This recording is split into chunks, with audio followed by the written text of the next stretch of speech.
Everyone, welcome back to my channel. कसे आहात तुम्ही सगळे? अपेक्षा करते खूप छान, मस्त आणि मजेत असणार. व्हिडिओची सुरुवात सुंदर अशा फुलांनी करते, म्हणजेच तुमचा पण दिवस माझ्यासारखा मस्त सुंदर ब्राईट आणि फ्रेश जाईल. फुलांकडे बघितलं की खरंच एकदम मूड फ्रेश होतो आणि सकाळी जेव्हा आपण एखादी गोष्ट बघतो ना, त्याप्रमाणेच आपला दिवस जात असतो. त्यामुळे सकाळी जर अशा गोष्टी बघितल्या तर नक्कीच दिवस छान जाणार आहे. आज मार्गशीर्ष महिन्यातला दुसरा गुरुवार आहे. देवी लक्ष्मीची पूजा करायची आहे. त्याचबरोबर आज पौर्णिमा असल्यामुळे संध्याकाळी सत्यनारायणची पूजासुद्धा करायची आहे.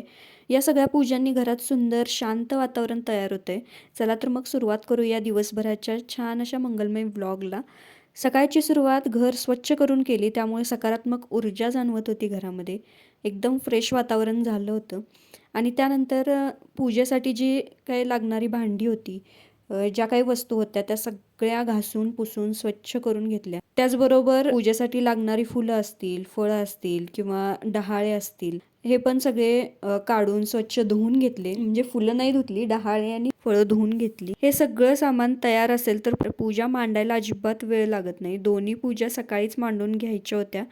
पहिला मी मार्गशीर्ष गुरुवारची पूजा मांडून घेते. मार्गशीर्ष महिना भगवान श्री विष्णू आणि देवी लक्ष्मी मातेचा प्रिय असा महिना मानला जातो. या महिन्यात गुरुवारी केलेली पूजा धन, सुख, समृद्धी आणि शांतता घरात आणते. देवी लक्ष्मी या काळात पृथ्वीवर वास करत असते असे मानले जाते. त्यामुळे तिची आराधना विशेष फलदायी ठरते. ही पूजेची मांडणी माझी चालू आहे. पूजा मांडून घेते तर मी आज रांगोळी कशी काढली ते तुम्हाला दाखवते. साधी, सोपी आणि सुंदर अशी रांगोळी मी काढलेली आहे. रंगीत रांगोळी काढलेली आहे. रांगोळीमुळं पण खूप प्रसन्न वाटतं, खूप सकारात्मकता येते. त्यानंतर माझी सगळी पूजा मांडून झालेली आहे आणि आता पूजा करायला घेतलेली आहे. मार्गशीर्ष गुरुवारचं व्रत केल्याने घरातील अडचणी कमी होतात, मन प्रसन्न राहतं आणि स्थिरता वाढते. या दिवशी केलेली पूजा सकारात्मक ऊर्जा, शांती आणि सौभाग्य देते. गुरुग्रहाचा प्रभावही या दिवशी वाढलेला असल्याने ज्ञान, निर्णय क्षमता आणि स्थिरता, त्याचबरोबर सकारात्मक ऊर्जा मिळत असते. पूजेसमोर पहिला तुपाचे दिवे लावून घेतले. त्यानंतर पूजा करायला सुरुवात केली. हळदी कुंकू वाहून देवीची ओटी भरली. देवीला मनोभावे प्रार्थना केली. हे देवी लक्ष्मी माते, आज तुझी मी यथामतीने पूजा केलेली आहे, तर तू प्रसन्न होऊन घरात निरंतर वास्तव्य कर. मार्गशीर्ष गुरुवारची पूजा झाल्यानंतर मी सत्यनारायणाची पूजा करायला घेतली. भगवान श्री विष्णूंची ही एक अतिशय मंगल पूजा आहे. ही पूजा केल्याने कुटुंबात सौख्य, स्वास्थ्य, समृद्धी आणि मानसिक शांती मिळते. पौर्णिमेला केलेली पूजा अधिक फलदायी असते असं मानलं जातं. त्यानंतर मी कहाणी वाचायला घेतली. मार्गशीर्ष गुरुवारची पण कहाणी वाचली आणि त्यानंतर सत्यनारायणाची पण कथा वाचून घेतली. कारण सत्यनारायणाच्या कथेला खूप महत्त्व आहे. सत्यनारायणाच्या कथेमधून आपल्याला सत्य, भक्ती आणि कर्तव्यपरायणता याचं महत्त्व शिकवलं जातं. घरात सत्यनारायण पूजा केल्यामुळे नकारात्मक शक्ती दूर होतात आणि घरातलं वातावरण पवित्र होतं.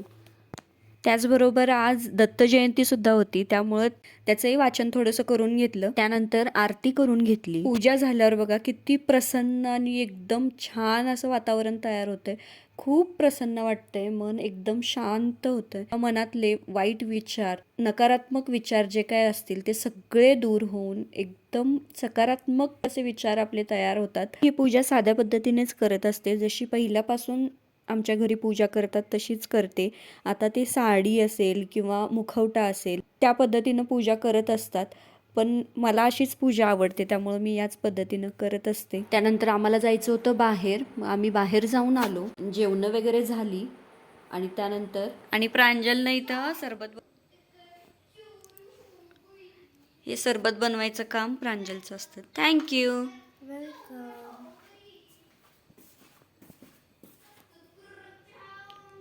प्रांजलनं मस्त सरबत बनवलेलं आहे.